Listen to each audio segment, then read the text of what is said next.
video, we're going to talk about personality assessments. They're a tool that organizations use to help them hire, to understand and develop teams. Do they work? That's coming up right now. Hi there, I'm Andrea Adams, the host of HR Shop Talk. On the show, you get expert insight into all things that have to do with HR. I encourage you to subscribe to the show or podcast to keep learning from my guests. Today, my guest is Heather Johnson. Heather is a former HR executive. She's currently an HR consultant. She's also certified in personality dimensions, and full disclosure, she's on my team. Hi, Heather. How are you? Hi, Andrea. Nice to talk to you today. Yeah, well, thanks for coming on. So we're going to talk about the value of personality dimensions, and all.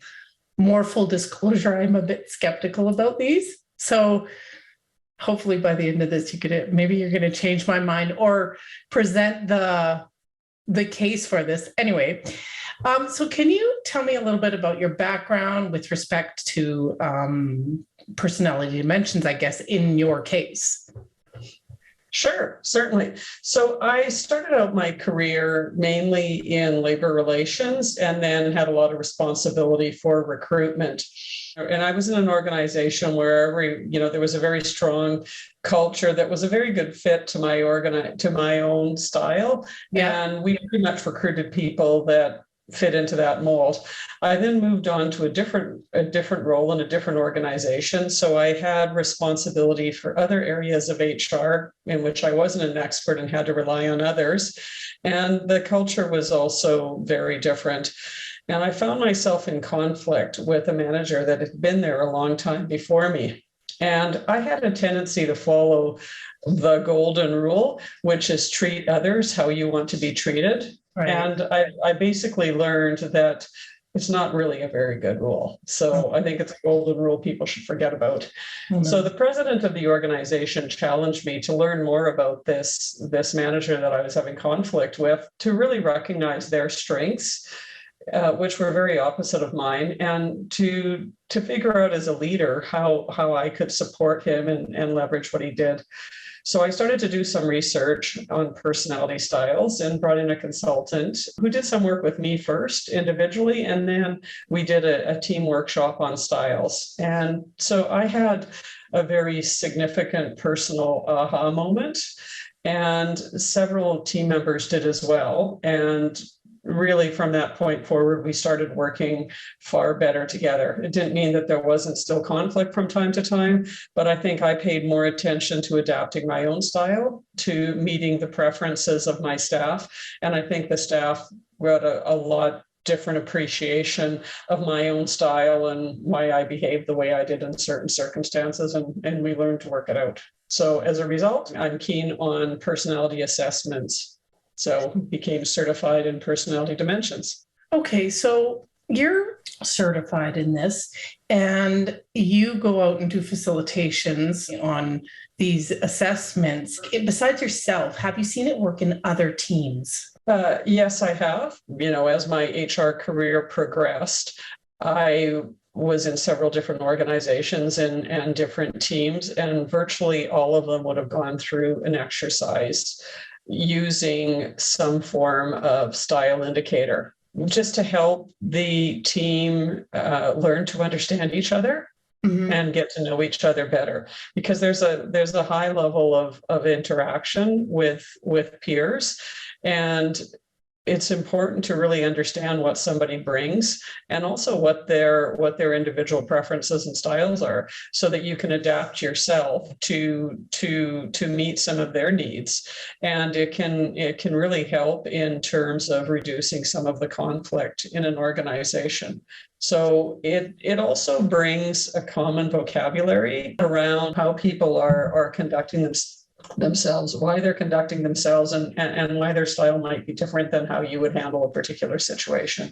So learning to recognize that, and also learning to realize where you can leverage the strengths of individuals. So if you're working on a project together and recognizing that if there's an analytical element that needs to happen to pull those people together from the team that have that mindset and have them work on it. If you have some areas that you need to focus more on relationship building, to identify who those team members are that are strong with that can focus on what needs to be brought into the project to make sure that relationships are leveraged and improved. So it's really an opportunity to learn the strengths of the individuals on your team and to learn how to leverage that together as a team. And also to reduce some of the conflict that can happen when people follow what I used to follow, which is the golden rule of treat everybody how I want to be treated, because many people whose style are different than mine don't want to be treated how I want to be treated. On the part of the people participating, you mentioned trust earlier, but what other qualities do you have to come to that conversation with so that it's effective? Actually, I have to tell you that it's quite rare that there's resistance in the sessions that I've had. I've always found that there's a fairly high level of participation and that people like to talk about themselves. Human self-esteem is based on recognizing that everyone wants to contribute, and how you're contributing is you're contributing from the place of your strengths. And so people are proud of what they offer and what their strengths are. And it's an opportunity for them to talk about, what's important to them and how they want to contribute. Some feedback I get all the time is I'm very direct and I don't even know how to be different. How can you go through this without ending up feeling bad about yourself or like you have to compensate for your deficiencies? The point of this is to focus on what the strengths are. It doesn't mean that you don't still work on some of the areas that require some adjustment if you're going to interact effectively with others. So what this does is it will identify some of those areas. A single workshop isn't going to solve all of that for you. It will create some awareness for you, and it will give you some ideas of things to work on in terms of self-development. So these workshops aren't designed to fix anything. It's basically to identify what your style is, to identify some of the strengths of that style, to identify some of the areas where that style may create some tension, and to then have some basic takeaways. And every style, there's advantages to each and every style. So people shouldn't be taking away that they have weaknesses. They should be focusing on the areas that they can add value. And part of it is to get others to recognize that is actually a value. So if you're a direct communicator, it's to get others to recognize what are the advantages of direct communication. What are the situations where direct communication is exactly what's needed? For example, in a time of crisis, if there's a problem that needs to be solved or something needs to happen quickly. So to recognize that, and to also recognize that someone that is a direct communicator, if it's a situation that's sensitive, that perhaps you need to ask them some questions and not take offense if they say something direct. Just recognize that's what their style is, and respond by having some questions to really understand what their intentions are. Because very often, if someone has a direct communication style, others can sometimes take it the wrong way. Yeah. So that's really the value of it, is learning how to talk back and forth and interact with each other, recognizing that you do have very different approaches and styles. I know that you're certified in personality dimensions, but what are some other common personality tests like it? Sure. So really all I can talk about is any that I've had personal experience with, and I'm only certified in personality dimensions. And I haven't written any scholarly papers around the different types. So this is kind of more Heather Johnson's personal experience than anything.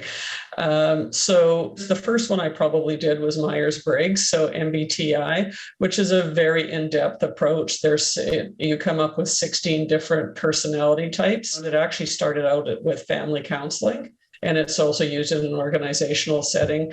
a lot of the assessments that have come since are founded in the same underlying psychology and social science as Myers-Briggs. Yeah. In my experience, most people can't remember it because it's just too complex, because you're given one of 16 different labels in terms of personality type. Yeah. So most people can't remember 16 things. A lot of people I find 2 weeks after the course don't really remember what their style is. So I think it's excellent for a very deep dive if that's what your team wants and if that's what you want personally. DISC is another one, and also one of the very early, I think it was even before Myers-Briggs. It was developed by a psychologist, William Marston, who interestingly enough also created Wonder Woman.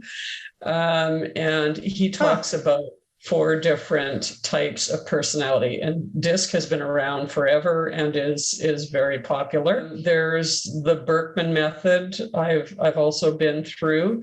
And it looks at 4 different factors and how they impact needs and preferences. And it also looks at how you tend to operate when you're in a good zone, and then how you operate when you're under stress. Their theory is that you operate differently when you're under stress than when you're in a positive place. And sometimes in organizations, what happens is people are under stress. So how they're operating is different than what their normal style would be, which sometimes confuses people.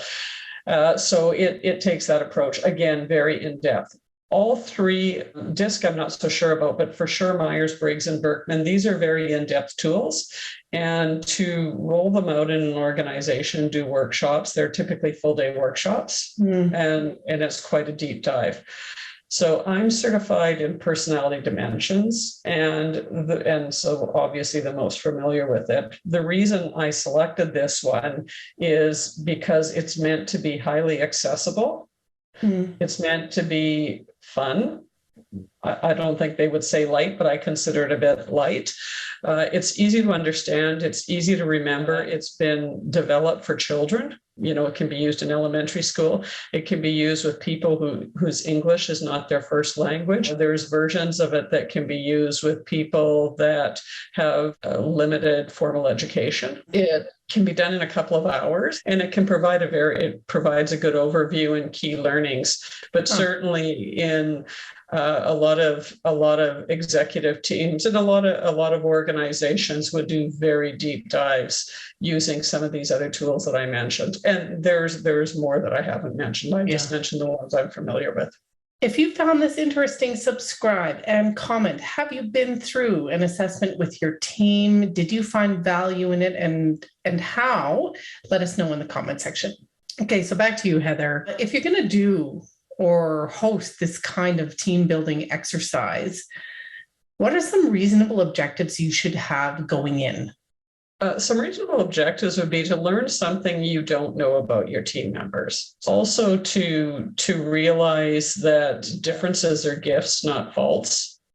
And the key objectives typically going into these sessions are, it's really about how do you improve communication with the team. So you should go into it saying, okay, what am I going to learn that's going to help me communicate better with the team, and perhaps improve interpersonal relationships with the team. And it might be a one particular team member. I mean, I've heard very often in going into these sessions that there's there'll be one individual that someone thinks it's basically their purpose in work to come in and annoy them every day. And I've seen these situations where when people go through it, they realize that they are just the polar opposites to each other. And there are some styles that have a tendency to conflict more with the other and are just completely unnatural for the other person to understand, to operate in that manner. And then when you go through and understand the underlying psychological and behavioral science theory towards it, you understand that this is just purely a different style. This isn't someone that's trying to make your life difficult. It's just they look at the world through very different lenses than you do. And there's some advantages to it. So if you're going to bring a team together, really it should be about, and the objective should be, how do you leverage the strengths that you've got within that team, and how do you manage through some of the pain points that those differences in style could create. You can't predict what people's behaviors are going to be. This is a tool. And one of the things in personality dimensions, one of the key points, the two key points to take away from it are, one, don't pigeonhole people. And secondly, it's just a tool. It's not going to predict, it's not going to predict how someone's going to behave in each and every situation. Right. And you may think that, oh, gee, I've gone through this and I've learned something about myself or somebody else. And then find that in the next situation you interact with them, they interact differently than what this theory would say or the assessment would say they would. We're complex individuals. There's many things we bring to the table, and personality style is just one of them. There's your values, there's what your focus is, there's any number of factors that come into play. So it's just a tool. And it creates some vocabulary for people to start having some discussions and understanding each other. Under what circumstances do you think a personality assessment is a good idea? And are there situations where it might be a bad idea? Yeah, excellent question. I'll talk about it from a team perspective and an individual perspective. So if you're doing it for a team, if you've got a new team that needs to get to know each other better, or you've got a team that's been really work focused and hasn't had the opportunity to interact on a more social or personal level before. So everything's just been work, very task oriented, and they don't even really know each other. If you've got a team that's not good at understanding or articulating different strengths that styles bring, then it's helpful. And typically these are done just to have some fun and to learn something and engage with each other. Where it's a bad idea is if people are in serious conflict, or if people understand personality style differences and have the knowledge but still don't play well together, especially, if people are manipulating some of this. If you don't have any common values or operating norms as a team, and everyone is approaching things in a completely different way, then understanding about each other's style isn't going to help anything. You would need a very different type of workshop. From an individual perspective, it's good if somebody wants to learn more about themselves and wants to know where to focus personal development. They don't really know. It can help people point in a direction of what they should be leveraging and what they should be developing.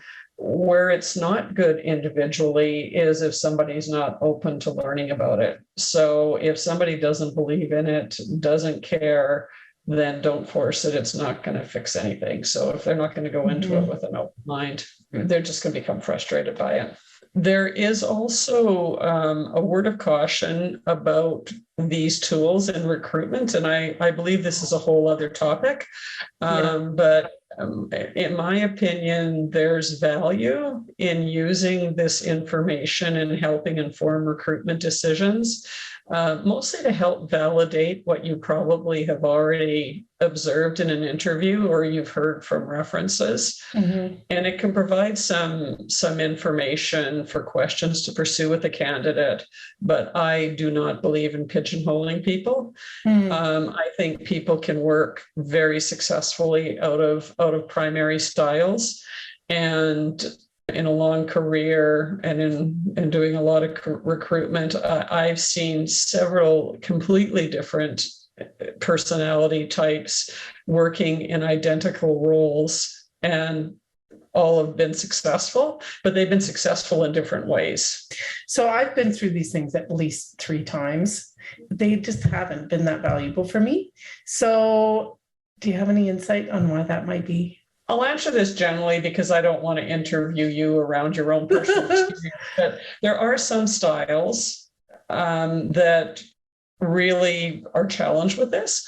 In personnel, as we mentioned, it's inquiring Greens that really want to understand the science, the behavioral science behind it, and really go deep before they'll even be open-minded or convinced that it's legitimate. So that could be a case. Sometimes people just intuitively understand this. And they've integrated this into their communication style, and they think it's common sense. So they're kind of confused why we're even talking about it, because it's just they just say, well, this is people. This is what people are. This is what people do. I understand this. Why are we belaboring it? And then I think the other thing is sometimes teams don't do enough with the information and don't try to behave differently or interact with with people differently. So I think if you're doing it as a team, I always believe there should be some discussion around how you're going to apply it in the workplace, your teams. And then some of the programs are not in depth enough for people, and some of the programs are too complex for people. So all those different things impact what people take away. And it could be sometimes it could be the facilitator too. That's just not a good match for the culture. I don't know. I'm not sure what it was for me. Anyway, this is interesting. Okay, so if someone wants to pursue this for their own team, they think it's a good idea, they're not in too much conflict, what do you suggest? You need to be clear on what your objectives are. Like, why are you doing this? What's the point? I talked to you about some situations where I wouldn't recommend it. So be clear on what your objectives are and speak to the practitioner to make sure that what they're offering will fit your objectives and your culture. The other piece is, what are your resources? What's your budget and what's the time? So the costs of these things vary significantly, and the amount of time to run the workshops vary. So what resources do you have to work with? Also, I think it's a good idea to check with the leader of the organization. Some leaders really are attached to one particular style. And as a leader of HR, I always kind of go to the business leaders and say, what do you think about personality style? And if they love it, I say, which one do you love? Because use the vocabulary that they like and the model that they like, because they're the ones that are leading and setting the stage in the organization for the culture. If the leaders are not fans of it, then I'm not, if that's going to impact the value that you have. But I think it's always helpful to check in with for sure the leader, and then also the team around which ones have they used that they like and which ones they don't. Because with anything in change, if you really have some early advocates, it's going to have more impact. So there's lots of different programs out there. I always take a practical approach. Find the one that fits within your budget, within your objectives, and what you think is going to stick in your organization. And part of what sticks is what experience that people had that they like. Thanks, Heather. That was quite satisfying for me. I did an episode on resilience in HR, and that link is right here. Thanks for watching, and see you next time.